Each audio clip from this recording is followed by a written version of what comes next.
Hello everyone. आज हम accounting के कुछ बेसिक कॉन्सेप्ट्स पढ़ेंगे, like capital receipt, revenue receipt, expenditure, expense, income, profit, gain, loss, purchases, sales, stock. ये कुछ बेसिक टर्म्स हैं जिन्हें हमें समझना बहुत ज़्यादा ज़रूरी है आगे डिटेलिंग अकाउंटिंग के कॉन्सेप्ट्स जानने के लिए। So let's start. पहला हमारा टॉपिक है capital receipt, revenue receipt. Receipt मतलब होता है कि हमें कहीं से कुछ रिसीव हो रहा है, कहीं से हमें इनकम हो रही है। इनकम नहीं कहें, मतलब कैश का आना, किसी भी फॉर्म में हमें वो कैश मिल रहा है। हमें कुछ बिजनेस को कुछ ना कुछ कहीं से भी कैश मिल रहा है, रिसीव हो रहा है। सिंपल मीनिंग रिसीव हो रहा है। तो पहले हम समझेंगे रिवेन्यू रिसिट। रिवेन्यू रिसिट में अर्निंग का मतलब है, या कोई भी कहीं से भी कुछ रिवेन्यू रिसीव करने का मतलब है। लाइक हमने गुड्स परचेज करे, हम उसको सेल करेंगे, तो वो जो सेल हम कर रहे हैं वो रिवेन्यू है। सेकेंड, हमने कहीं पे भी कुछ भी इन्वेस्टमेंट किया, हमने कोई शेयर्स खरीदे, उन शेयर्स पे हमें इंटरेस्ट मिल रहा है, डिविडेंड मिल रहा है, तो वो हमारी इनकम हुई, वो रिवेन्यू रिसिट्स। और जैसे हो गया, हम किसी को कोई भी सर्विसेज दे रहे हैं तो उसके बदले में हमें कमीशन मिल रहा है, कमीशन और फीस रिसीव्ड हो रही है, तो वो हमारी रिवेन्यू रिसिट होती है। ये रिवेन्यू रिसिट हम ट्रेडिंग और पीएनएल अकाउंट, ट्रेडिंग अकाउंट होता है, पीएनएल अकाउंट होता है उसके क्रेडिट साइड में, लाइक इस तरीके से होगा। पीएनएल अकाउंट हुआ सपोज, तो यहाँ डेबिट, यहाँ क्रेडिट, तो इस साइड हमारी वो इनकम रिकॉर्ड होगी, हमने को ट्रेडिंग में रिकॉर्ड होगी जो भी हम गुड्स होल्ड कर रहे हैं। पीएनएल अकाउंट में रिकॉर्ड होगी कोई कहीं से हमें इन्वेस्टमेंट में से हमें इंटरेस्ट या डिविडेंड रिसीव हो रहा है, या हमने कोई सर्विसेज दी तो हमें कोई कमीशन मिल रही है या फीस रिसीव हो रही है। तो ये होती है हमारी रिवेन्यू रिसिट्स, जो हमारे डे टू डे ऑपरेशंस से रिलेटेड होती है। कैपिटल रिसिट क्या होती है? कैपिटल रिसिट सीधा सीधा हमारी बैलेंस शीट को रिलेट करती है, जिसमें दे रखा है इंक्रीज इन लायबिलिटीज़। अब आप कंफ्यूज हो गए होगे, लायबिलिटीज़ का इंक्रीज होना। लायबिलिटीज़ का इंक्रीज होना मतलब ये है, जैसे मैंने अभी रिसिट के बारे में आपको बताया कि कहीं से हमें कैश रिसीव हो रहा है, हम लोन लेंगे, अब वो कैश तो आ रहा है, कंपनी के पास फंड तो आ रहा है, दूसरी तरफ लायबिलिटीज़ भी बढ़ रही हैं। तो यहाँ इसका ये मतलब है इंक्रीज इन लायबिलिटीज़ का, कि लोन भी बढ़ रहा है हमारा, बट हमारा कंपनी के पास फंड भी आ रहा है जो वो अपने बिजनेस ऑपरेशंस में यूज़ करेगी। Second thing, accompany by chance additional shares वगैरह या डिबेंचर्स वगैरह इशू करती है पब्लिक को, तो पब्लिक को वो शेयर्स देगी, तो बदले में पब्लिक भी कंपनी को फंड्स वगैरह देगी। वो जो फंड्स आ रहे हैं, हमारी कैपिटल बढ़ रही है, तो अल्टीमेटली लायबिलिटी बढ़ रही है ना। तो इंक्रीज इन लायबिलिटीज़ का मतलब यही है, कैपिटल का इंक्रीमेंट होना, या हमने कहीं से लोन लिया तो वो इंक्रीमेंट होना। ये दोनों तरीके के ही फंड्स हम अपने अपने बिजनेस को ऑपरेट करने के लिए और एक्सपेंड करने के लिए यूज़ करेंगे। सेकंड आता है reduction in value of assets. Reduction का मतलब हो गया, हमने अपनी फिक्स एसेट्स सोल्ड आउट की, लाइक लैंड, बिल्डिंग हम सोल्ड कर रहे हैं, तो हमारी एसेट कम हो रही है, बट वो फंड हमारे पास आ रहा है। तो यही मतलब है कैपिटल रिसिट का। सेकंड आता है एक्सपेंडिचर। एक्सपेंडिचर मतलब होता है कि वो एक्सपेंसेस करना कि जिनको करने से हमें बदले में बेनिफिट मिले। हम कोई भी खर्चा करेंगे ये सोच के करेंगे कि हमें इससे बेनिफिट क्या मिलेगा, बस वही एक्सपेंडिचर होते हैं। तो ये तीन तरीके के होते हैं, capital expenditure, revenue expenditure, deferred revenue expenditure. तो पहला है कैपिटल एक्सपेंडिचर। तो पहला है हमारा कैपिटल एक्सपेंडिचर। कैपिटल एक्सपेंडिचर क्या होता है कि वो एक्सपेंसेस करना जिससे हमारी जो फिक्स्ड एसेट्स हैं, कैपिटल इन द सेंस कि ये टोटल बैलेंस शीट से रिलेट करता है, ये वो एक्सपेंडिचर है। सपोज कंपनी को अपने जो करंट ऑपरेशंस चल रहे हैं, ऑपरेशंस इन द सेंस कि सपोज फैक्ट्री है, मैन्युफैक्चरिंग यूनिट है, उसका प्रोडक्शन 800 यूनिट्स चल रहा है, 800 यूनिट्स, उसके पास इतनी मशीनरी है कि वो 800 यूनिट्स बना देती है। उसको अपने ऑपरेशंस को इंक्रीज़ करना है, तो उसके लिए उसे मशीनरी लगानी पड़ेगी। तो मशीनरी क्या हुई? हमारी फिक्स्ड एसेट हुई। अगर हम वो मशीनरी परचेज करते हैं तो वो हमारा कैपिटल एक्सपेंडिचर हुआ, जो हमारे फिक्स्ड एसेट्स में शो होगा। फिक्स एसेट्स आते हैं हमारे बैलेंस शीट में। अब ये जो कैपिटल एक्सपेंडिचर होते हैं वो हमें लॉन्ग टर्म के लिए फ़ायदा पहुंचाते हैं। एक बार मशीनरी लग जाएगी, हमारा जो प्रोडक्शन में इंक्रीमेंट होगा तो वो हमें वो आगे तक जाएगा, उससे हमें आगे तक का फ़ायदा होगा। ऐसी अगर हम सेकंड पॉइंट देखें, इरेक्शन ऑफ बिल्डिंग, इसका मतलब ये हो गया कि सिंगल फ्लोर है हमारी बिल्डिंग पे, सिंगल फ्लोर पे प्रोडक्शन चल रहा है, हमें प्रोडक्शन बढ़ाना है, हमने सेकंड फ्लोर और बनवा दिया। उस सेकंड फ्लोर के बनने से हमें वो स्पेस मिल गई, हम वहाँ पे भी मशीनरी लगा के अपना प्रोडक्शन बढ़ा सकते हैं। तो वो भी हमारा जो एडिशनल हमने कंस्ट्रक्शन कराया है उस बिल्डिंग पे, तो वो भी हमारा कैपिटल एक्सपेंडिचर हुआ, जो कि हम फिक्स्ड एसेट्स में शो करेंगे। ये एक्सपेंडिचर हमें लॉन्ग टर्म के लिए फ़ायदा पहुंचाते हैं। अगला है रिवेन्यू एक्सपेंडिचर। ये हमारे डे टू डे ऑपरेशन से रिलेटेड एक्सपेंसेस होते हैं। हमारे जो करंट जो प्रोडक्शन हम करते हैं या करंट जो भी हम बिजनेस कर रहे हैं उनको स्टेबल रखने के लिए, लाइक गुड्स परचेज करना, अगर हमने जगह रेंट पे ले रखी है तो रेंट पे करना, इलेक्ट्रिसिटी बिल पे करना, स्टाफ रखा हुआ है तो वो सैलरी पे करना। तो ये जो हमारे डे टू डे ऑपरेशन से रिलेटेड हमारे एक्सपेंडिचर्स होते हैं वो रिवेन्यू एक्सपेंडिचर्स होते हैं। Deferred revenue expenditure, deferred revenue expenditure हमारे हो गए, सपोज एग्जांपल लेते हैं, ये बहुत हैवी एक्सपेंडिचर्स होते हैं। लाइक बिजनेस को खड़ा करने के लिए या उसके काम की स्टार्टिंग करने के लिए, स्टार्ट होने तक के जो भी खर्चे होते हैं, हमारी लीगल कॉस्ट हो गई या बिजनेस को सेटअप करने का खर्चा हो गया, हम कोई नया प्रोडक्ट सपोज लॉन्च कर रहे हैं तो उसका एडवर्टीजमेंट पब्लिक में करेंगे ताकि लोग जाने कि ये प्रोडक्ट आने वाला है, उसका एडवर्टीजमेंट हम जगह जगह करेंगे। वो एडवर्टीजमेंट हमारा जो खर्चा है वो बहुत हैवी है, हम डायरेक्ट उसको प्रॉफिट एंड लॉस अकाउंट में डेबिट में नहीं दिखा सकते।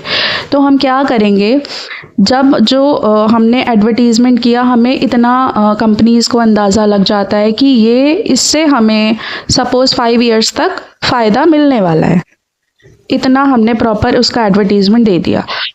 तो हम सपोज़ 2 लाख का हमारा एडवर्टीजमेंट एक्सपेंस है, तो 2 लाख को हम 5 इंस्टॉलमेंट में यानी डिवाइड बाय 5 कर लेंगे, क्योंकि हमें लगता है 5 साल तक वो हमें फ़ायदा पहुंचाएगा। तो 2 लाख को डिवाइड बाय 5 करके जो हमारा 40,000 का अमाउंट आया उसको हम P&L में डेबिट कर देंगे, यानी डिडक्शन ले लेंगे। रिमेनिंग जो हमारा 160 हुआ वो हमारे फिक्स्ड एसेट्स में, बैलेंस शीट के फिक्स्ड एसेट्स में डेफर्ड रिवेन्यू एक्सपेंडिचर के नाम से शो हो जाएगा।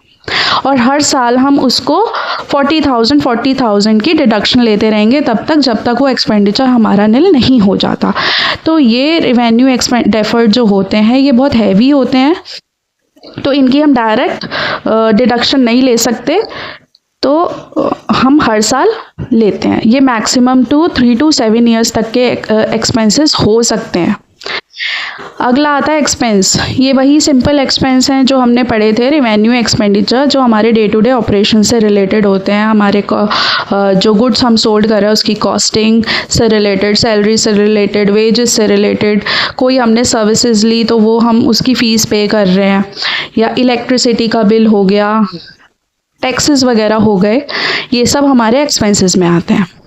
Income and profit, income and profit, ये दोनों टर्म्स मैंने इसलिए साथ ली क्योंकि कहीं ना कहीं कन्फ्यूजन रहती है कि इनकम भी हमारा फ़ायदा हो गया और प्रॉफिट भी हमारा फ़ायदा हो गया। अब इनकम क्या होता है? इनकम ऐसे समझते हैं, लाइक मैंने गुड्स खरीदे 10 लाख के गुड्स खरीदे, जिसमें से जिसमें से 8 लाख के गुड्स, मतलब 10 लाख के मैंने परचेजिंग की, उसमें से 8 लाख का जो गुड्स था उसको मैंने सोल्ड आउट किया 9 लाख में। यहाँ मैं पूरे साल की सेल की बात नहीं कर रही हूँ, मैंने पूरे ईयर में, पूरे अकाउंटिंग पीरियड में मैंने और भी परचेजिंग की होगी और भी सेल की होगी। मैं यहाँ पर्टिकुलर सेल, एक सिंगल ट्रांजैक्शन की बात कर रही हूँ, सिंगल सेल की बात कर रही हूँ कि 10 लाख में से 8 लाख का जो गुड्स मैंने खरीदे थे उसको सेल किया मैंने 9 लाख में। तो ये जो 1 लाख का अर्निंग मुझे हुई वो मेरी इनकम है, वो मेरी इनकम हो गई। ठीक है, प्रॉफिट क्या कहता है? Total revenue, total expense. और हाँ, 1 लाख में मेरा 1 लाख मेरी इनकम है, जिसमें रेवेन्यू हमारा 9 लाख है और एक्सपेंस हमारा 8 लाख है। और इसमें 8 लाख से जुड़े जो भी मैंने सेल करी है 8 लाख की, 8 लाख रुपए का जो गुड्स था, कॉस्ट ऑफ गुड्स सोल्ड थी, इससे रिलेटेड जो भी एक्सपेंसेस होंगे वो भी हम माइनस करेंगे। बट प्रॉफिट क्या हुआ? ये टोटल सेल देखता है, ये टोटल सेल देखता है पूरे अकाउंटिंग पीरियड की, यानी पूरे साल भर में जो सेल हुई और उसके जो हमारी परचेजिंग अमाउंट थी और बाकी जितने भी पूरे साल भर के हमारे खर्चे थे, वेजेस, टैक्सेस, सैलरी और जो भी हमारे खर्चे थे, उनको डिडक्ट करने के बाद, यानी टोटल एक्सपेंस, उनको डिडक्ट करने के बाद जो हमारा निकल के आएगा वो होगा प्रॉफिट। तो इनकम यहाँ पे मैं एक सिंगल ट्रांजैक्शन की बात कर रही हूँ कि पार्ट ऑफ द परचेज। और प्रॉफिट में क्या होता है? ओवरऑल परचेज में से जो मैंने सेल आउट किया पूरे साल भर अकाउंटिंग पीरियड का, वो प्रॉफिट होता है।